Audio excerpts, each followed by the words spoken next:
Salam semuanya, kembali lagi dalam renungan bersama. Saya percaya setiap kita punya kabar yang luar biasa, karena penyertaan Tuhan kita Yesus Kristus selalu ada untuk kita semua.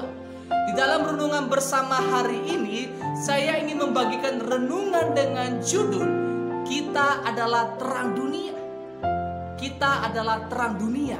Mari sama-sama kita buka Alkitab kita di dalam kitab Matius 5 ayat yang ke-14 sampai yang ke-16. Matius 5 ayat yang ke-14 sampai yang ke-16 saya akan bacakan untuk setiap kita. Firman Tuhan katakan, "Kamu adalah terang dunia. Kota yang terletak di atas gunung tidak mungkin tersembunyi.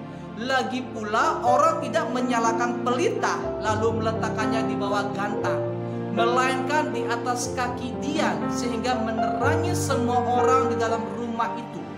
Demikianlah hendaknya terangmu bercahaya di depan orang, supaya mereka melihat perbuatanmu yang baik dan memuliakan Bapamu yang di sorga." Kita sepakat bahwa setiap kita adalah terang dunia. Yang setuju katakan amin. Kita adalah terang dunia. Kita adalah anak-anak Tuhan.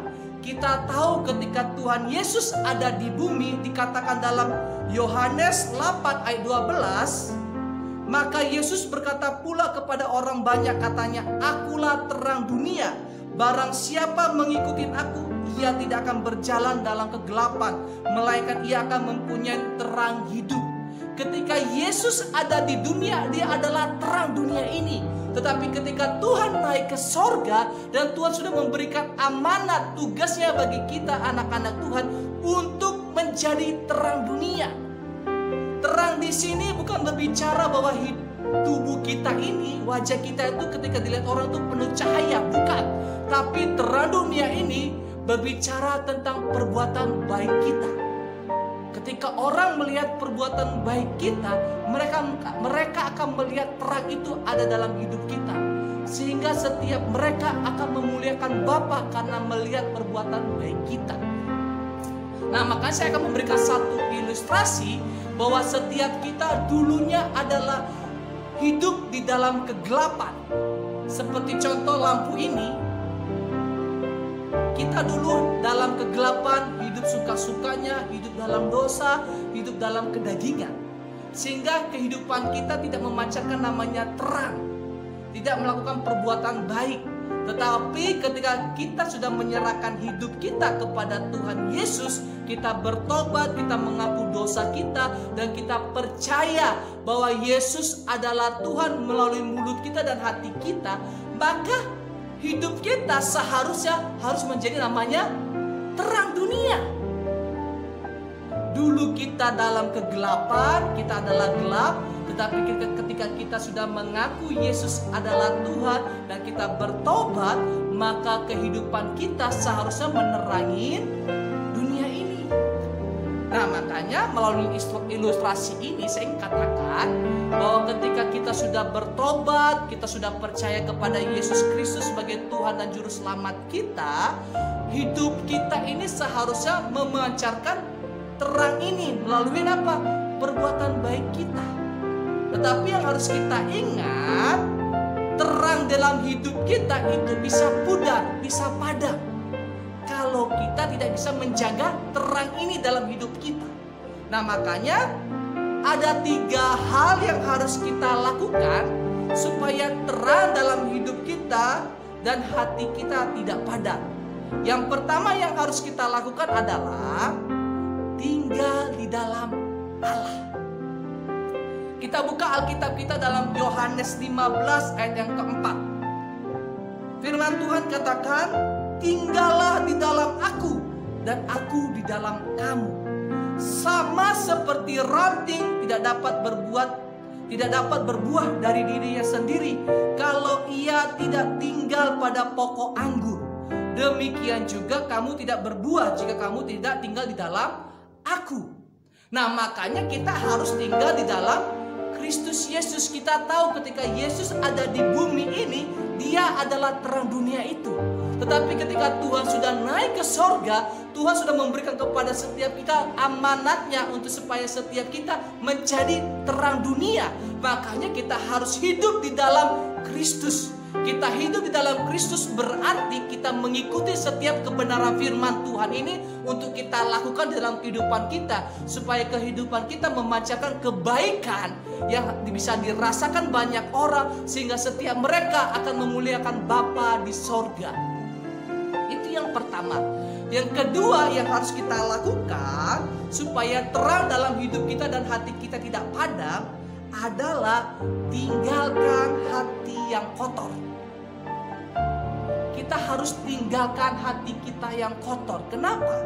Dikatakan dalam kitab Amsal 4 ayat yang ke-23. Jagalah hatimu dengan segala kewaspadaan, karena dari situlah terpancar kehidupan kita. Hati kita harus kita bersihkan. Jangan di hati kita simpan segala keluh kesah, kebencian, amarah, dosa. Tapi biarlah hati kita bersihkan, kita mengaku di hadapan Tuhan, sehingga hati kita akan dipenuhi dengan kasih Kristus. Karena dari hati inilah terpancar kehidupan kita. Dan dikatakan juga dalam Matius 15 ayat yang ke-18 sampai 20 dikatakan, tetapi apa yang keluar dari mulut kita berasal dari hati, dan itulah yang menajiskan orang. Karena dari hati timbul segala pikiran jahat, pembunuhan, perzinahan, percabulan, pencurian, sampai sumpah palsu dan hujat. Itulah yang menajiskan orang. Tetapi makanan dengan tangan yang tidak dibasuh tidak menajiskan orang. Dikatakan setiap perkataan kita, tindakan kita itu terpancar berasal daripada hati kita. Hati kita itu bisa kita isi dengan namanya kejahatan, dosa. Tapi biarlah hari ini ketika kita bertobat, ketika kita sudah percaya Yesus adalah Tuhan kita dan kita adalah terang dunia, maka hati kita yang harus kita isi adalah dengan kasih Kristus, kebaikan Tuhan, sukacita daripada Tuhan. Sehingga apa? Hati kita akan memancarkan baik dalam mulut kita, perkataan kita, perbuatan kita dengan perbuatan baik. Supaya apa? Banyak orang akan merasakan terang dunia itu melalui kehidupan kita karena ada namanya perbuatan baik.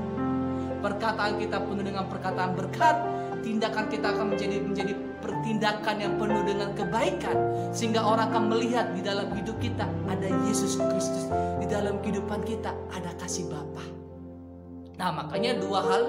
Dan yang ketiga yang harus kita lakukan supaya terang dalam hidup kita tidak padam adalah tinggali pergaulan yang buruk. Dikatakan dalam 1 Korintus 15 ayat yang ke-33, janganlah kamu sesat. Pergaulan yang buruk merusak kebiasaan yang baik. Kita tahu kita anak Tuhan. Kita hidup di dalam kebenaran firman Tuhan. Otomatis kita harus menjadi anak Tuhan yang taat untuk melakukan kebenaran ini. Tetapi kita harus ingat kita masih ada di dunia. Otomatis kita bisa terpengaruh, terpancing untuk melakukan kejahatan kembali karena pergaulan kita. Makanya kita harus penuh dengan hikmat, kita harus penuh dengan Roh Kudus. Supaya apa? Kita bisa memilah mana yang terbaik buat kita dalam pergaulan. Kalau kita tahu pergaulan itu membuat kita menjadi hal yang buruk, kita hindari dan tinggalkan. Tapi kembali kepada pergaulan yang baik. Kenapa? Karena pergaulan yang buruk itu akan bisa merusak kebiasaan baik kita.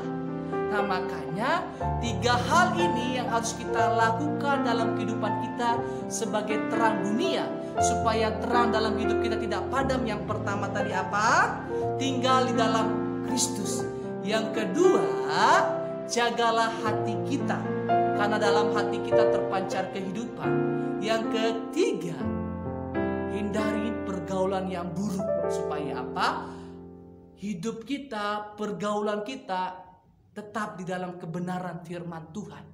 Walaupun orang akan berkata kamu sok kudus, kamu sok suci, tapi biarlah itu akan menjadi motivasi setiap kita supaya kita tetap setia, supaya setiap kita tetap taat dalam kebenaran firman Tuhan. Dan ketika kita taat dalam kebenaran firman Tuhan, kita akan memancarkan namanya perbuatan baik dalam perlakuan kita, tindakan kita, dan perkataan kita pun akan memancarkan perkataan yang baik dan perkataan berkat bagi banyak orang, sehingga akan banyak orang memuliakan Bapa di sorga. Amin. Nah, demikian firman Tuhan yang bisa saya bagikan dalam renungan bersama ini. Saya percaya setiap kita adalah terang dunia, dan teruslah bersinar dalam terang ini bagi dunia dengan perbuatan baik kita. Terima kasih, Tuhan Yesus memberkati.